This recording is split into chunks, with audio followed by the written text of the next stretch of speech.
Picture this. A tea picker in rural Sri Lanka begins her day at sunrise, earning less than £3 per day for the 20 kilograms of tea she collects. The tea leaves she harvests makes their way across thousands of miles to a luxury cafe in London. In between are exporters, distributors, and global brands, each taking a slice of the profits. Businesses measure success through profits and returns to investors. Maximizing these is their goal. But the environmental and social impact of business operations is considerable, driven by our own consumption. My work in rural Sri Lanka revealed the human cost of climate change and the social inequities often hidden behind complex supply chains. Climate events, such as the recent cyclone in South Asia, are a powerful reminder of the environmental impacts that often affect the most vulnerable communities. The question of how to support businesses to safeguard the environment and benefit societies is what led to my research project here at Surrey, resulting in the concept of a holistic framework for measuring business sustainability. Because if we can't measure sustainability effectively, we can't manage it, and we cannot create a future that is fair and equitable for all. There are several frameworks used by business to measure sustainability performance today. ESG, the Environmental, Social and Governance Framework, is an example. But the problem with many of these is that they are voluntary, not comparable, and businesses often pick the most favorable aspects to report on. Sustainability in business has become more of a compliance effort for efficiency gains rather than a deep commitment to responsible business. Token sustainability actions by companies might include a slight reduction in plastic here, a donation to charity there, and a focus on carbon within its own operation, rather than the impact of on the whole system. The search for a more holistic method of measurement led to the creation of a model built on systems thinking. This framework, called the 7E model for corporate sustainability, looks at business as a living, interconnected ecosystem. It measures 7 operational areas of business, built from 96 indicators, and considers the aspects of economic, environmental, and social impacts, and moves from an investor-led view to a collaborative stakeholder view. This is the organization's sustainability footprint. The 7E model gives us holistic visibility, looking beyond corporate borders to communities, consumers, and supply chains. It presents measurement at a more detailed level, where weaknesses and opportunities can be identified. The model has been tested with 4 case studies from the tea sector and applied to 40 companies in other industries. It demonstrated its use with any type of company. So what are the 7 E's? They are the 7 dimensions of business sustainability. The economic score is not just about profitability. It looks at financial resilience and viability, measuring aspects such as investments in green projects, employment, taxation contributions, anti-corruption measures, and solvency. The environment score measures aspects of environmental management, resource management, waste treatment, and sustainability reporting and certifications. The expertise score. This is about capacity for innovation. It's about sustainable product design using low carbon technologies. And the energy score is about the commitment to decarbonization, carbon emissions management, and use of renewable energies like wind and solar power. Ethics is about good business policies.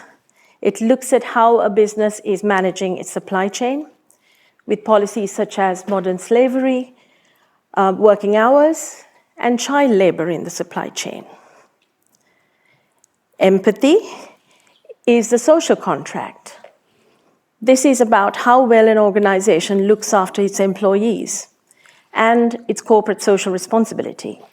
It measures aspects of employee benefits, gender pay gaps, and engagement with philanthropic activities.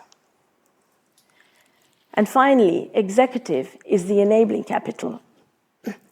It measures aspects such as governance policies, leadership, including strategic risk management. And it looks at sustainability representation at board level. Each of these 7 pillars combines to give us an overall sustainability score. When you measure performance using this framework, with its interconnected dimensions, you move from a fragmented view to a holistic measurement framework. Instead of asking, are we better than last year? We can ask questions such as, which are our systemic weaknesses in relation to industry leaders? Where is our greatest opportunity for regenerative impact? The insights from this work allowed us a deeper understanding of the challenges and best practices within business operations and enabled a better view of how to work collaboratively across business partnerships.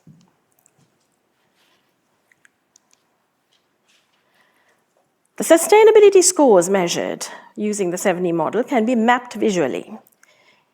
The larger and smoother the profile, the more sustainable the company is. This chart shows 4 such company profiles. And we can see that the red is the worst performing, with the green and the purple being the more sustainable ones. Let's take an example. The purple is a tea company that sources tea from smallholder farmers. We can see that the economic score is high due to high profitability and liquidity. And the ethics and executive scores are also good because management spends time training suppliers in regenerative and agricultural methods. The empathy score is high because 30% of the company is owned by its employees. But the energy score is lower because of the lower use of renewable energies.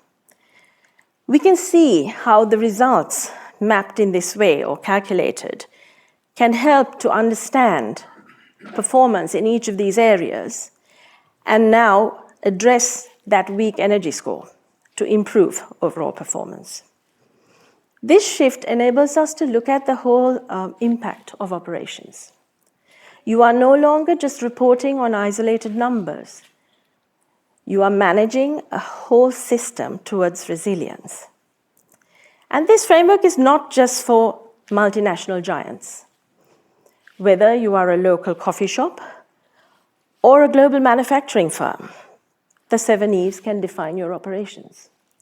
Small businesses can use it to benchmark performance against local peers, and large businesses can use it to identify weaknesses in supply chains and drive transformation across global divisions.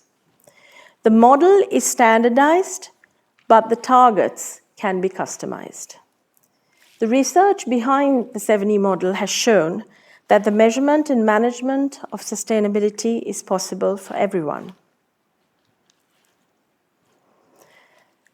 This study also revealed that the surveyed employees across the tea sector, we surveyed 1,100 or more, and allowed the voices of the very lowest paid workers in the tea supply chain to be heard on aspects of pay, working conditions, attitudes to work, and engagement with the company's environmental programs. There were many comments about the low wages and the difficult working conditions in the mountainous tea plantations. But the results showed that the more sustainable companies had the most engaged employees who were engaged at work and with outreach. The feedback from participating companies has been very positive, and recommendations given were well received. Further work involves collecting a larger database of company data for benchmarking and supporting businesses to measure and embed sustainability into their business strategy. The 7E model is more than a framework. It is a tool for scholars and practitioners, providing a structured, evidence-based method for measuring and embedding sustainability into business. We can use this model to connect metrics with management, with each indicator linked to a decision towards more responsible business. So how will we measure success tomorrow? We can improve the measurement of sustainability today to define the future we want to create. Thank you.